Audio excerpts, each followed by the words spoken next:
I'm going to do is I'm going to verify the order.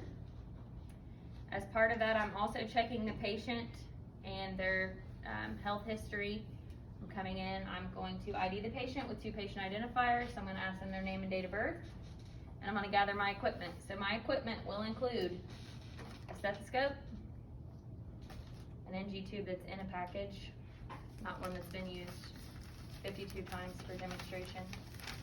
It's in a package. We're going to grab an irrigation tray with a syringe. This is the lubricant that you will be using on the mannequins because it is a training lubricant, specifically designed for them. But in the real world, you would want to get a water-based lubricant, preferably one that has some xylocaine in it or some type of numbing agent, because this is very, very uncomfortable for your patients. This is a kangaroo port that goes in the top of the NG tube that allows us to turn it off without having to physically clamp it. So I'm always going to grab one of these as well. I'm going to have clean gloves. I'm going to grab a towel for my patient, an emesis basin, and something to drink with a straw. Okay? So I'm going to give my patient my water this morning. I wouldn't suggest that you give your patient your water in the real world. So at this point, you would then verbalize the different tubes for gastric suctioning and feedings. So I just want you to know that what you're using is a Salem sump. It is designed for lavage or feeding or medication administration. The Dobhoff or the gavage tube is just used for feeding of your patient, okay? And that's a lot smaller tube that's gonna stay in place so they can get some food. Let's see here. Now I'm going to assess the nares for patencies and evaluate which nares will be used. So if I look at my patient's nose with a pin light or with an otoscope, ophthalmoscope, whatever you have with a light, if I'm unable to see anything up there really, say this gentleman has a lot of hair in his nose, I'm going to have him occlude his left nostril and breathe, and occlude his right nostril and breathe. And then I'm going to determine which one I'm going to use. So on this patient, his right nostril a little bit better than his left, so I'm lined up on the right side of the bed. A couple other things I failed to mention with the supplies that you will need. So you will need a suction canister and tubing that is hooked up to wall suction. This one is not actually hooked up, so I'm going to fix that. You want to test it and make sure that it works. This one's not turned on, but so when looking at your vacuum gauge, you can see that 80 and below is the green. That is what you would consider low. 80 to 120 is what you would consider intermittent or middle. And then the orange and the red are what you would consider full suction. Okay, so when they tell you low intermittent suction, you want to turn it to 80 and make sure that it is on intermittent and not full suction. So full suction is over here, intermittent is over to the right. Okay. When I'm inserting an NG tube, I hook this up with a yonker on it or an oral suction, just in case the patient starts to puke or gag. I can suction their mouth out while I'm doing this, and then I can just take that yonker off and hook it up to my NG tube once I'm ready. We clear on that?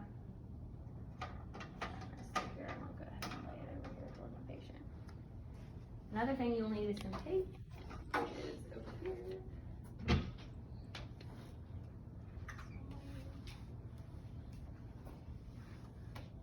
You'll want to make sure that you have that in the room. Optimally, you'll have a tray table, but unfortunately, they're all being utilized currently. So now I'm going to position my patient into high Fowlers. Boost this one up a bit. So high Fowlers is about 90 degrees with the head of the bed.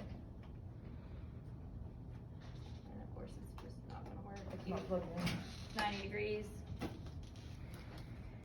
Then I'm going to explain the procedure. So, Mr. Doe, I'm going to be putting an NG tube in your nose today. So that stands for nasogastric tube. So what we're going to do this for is because you've been having some issues with your bowels where they're not moving, and they think you may have a little obstruction in there. So I'm going to have you hold this water for me, and then as this tube gets to the point where you start to gag a little bit, we'll take a break, and then you'll start to drink this water, so that way we can help pass the tube into the stomach, okay?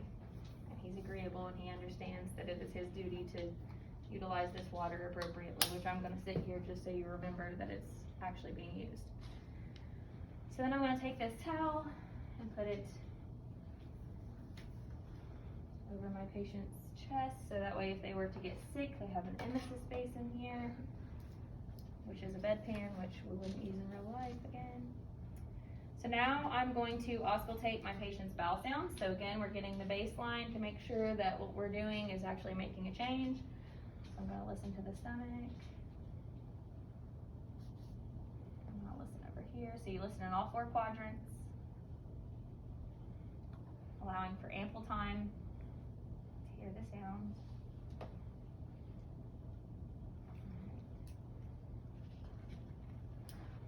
Now I'm going to measure the tube.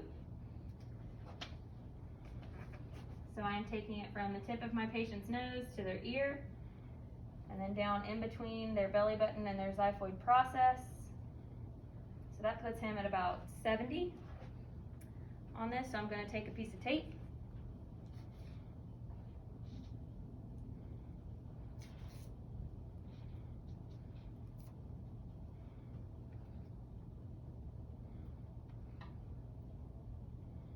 And I mark it like this, like make it like a little tag. So that way when this gets to the patient's nose, I'm not incidentally pushing past this because it's wrapped all the way around it. I see this and I know, that's where I'm supposed to stop. That's where I measured at. So now, I've already explained the sipping of the water to the patient. So when this gets to the back of your throat and you feel like it's making you gag, we'll take a little break. And then I'll ask you to pick up this bottle of water, take a couple sips to allow this to pass on into your stomach. And now we are going to lubricate the tube.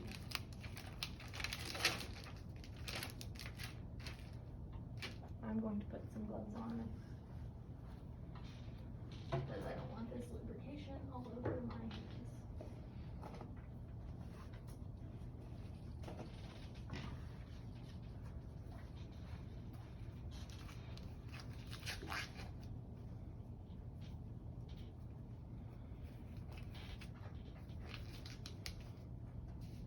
Another thing I do before I start to prepare my tube is I get my tape ready to adhere the tube to the patient's nose. So you'll peel off a piece of tape. This length is appropriate. I'll rip this half off. And you take this piece of tape and you split it at the end to about halfway up. And then I place it somewhere close to my patient so that way when I'm ready for it, it's there. Okay? Some facilities will have like an NG tube holder that goes on the nose and it has a little thing that wraps around it, which are super nice.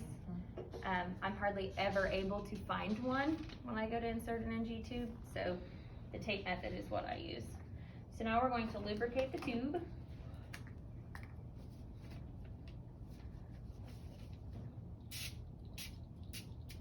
Again, this is not what you would use in real life, but this is what you have to use on the mannequins. And then I'm going to insert the tube. So before I lubricate it, the one thing that I forgot to mention here was that I would take it and wrap it around my fingers like this to increase the pliability of the tube and to give it the appropriate curve to go downward as I'm inserting it into the patient.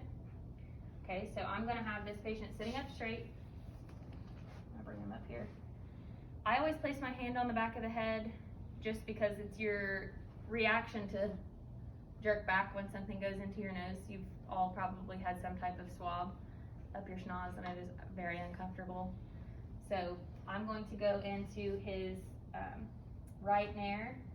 So what I'm going to do is I'm going to take this along the floor of the nose and then I'm just going to gently insert it. And they always go in that easy. In a perfect world. So about anywhere between 10 to 20 centimeters, the patient will start to gag possibly because you're starting to get into the oropharynx. So this is when I would say, all right, we're gonna tip your chin to your chest, and I'm gonna have you sip on this water. So he's got the water, he's starting to sip, and I'm going to gently, sometimes you have to twist to get the tube to start to go down. Now, if there's ever any resistance in a real human, you would stop and withdraw. You can twist.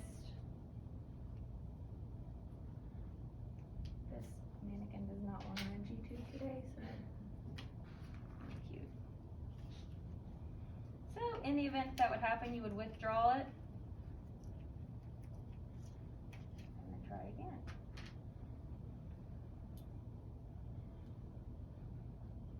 So for education purposes, we've gotten to our 70 centimeter mark, which is actually way down here. He's sipping the water, he's doing all the things. We've got it in what seems to be an appropriate place, so I'm gonna lay him back here.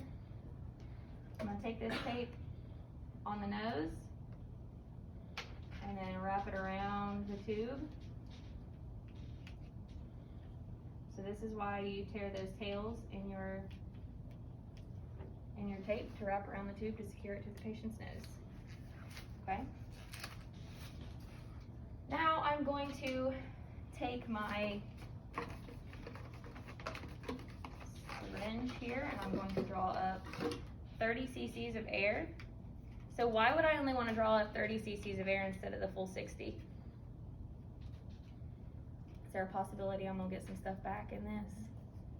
So if I put 60 mLs of air in there, and I go to withdraw it and it's full of air and gastric contents, and then I have to do it again. So I'm going to install 30 mLs of air. So I'm going to take this out of here. I'll put this in my ears so I can listen. I'll hook this up. Place my stethoscope over the patient's stomach and listen to make sure that when I push the air in, that I am hearing it gurgle in the belly. Okay? Then from here, I'm going to withdraw 5 cc's of gastric content.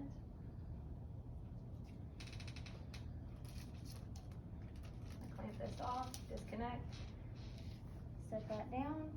This is when I would place my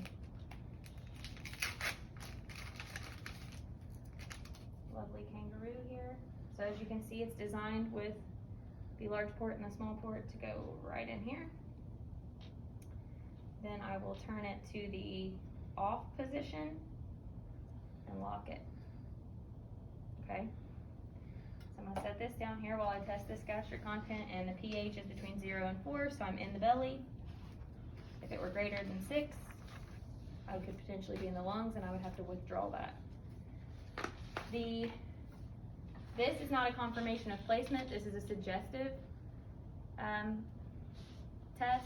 So this suggests that we're probably in the belly, but we are going to get a chest x-ray before I put anything into this tube or before I withdraw anything additional. So I need to make sure that that order is in. Now I'm going to hook it up to suction.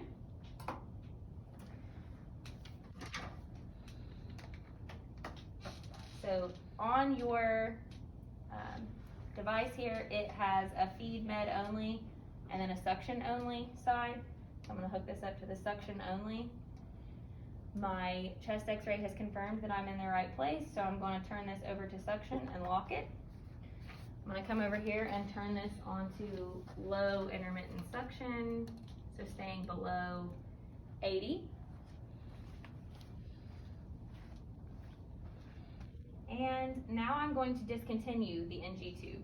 So if I were leaving this NG tube in my patient, I would take all of this stuff away. But since I'm getting ready to take it back out, what I'm going to do is I'm going to again drape my patient, have them an emesis basin handy. I'm going to turn the suction off.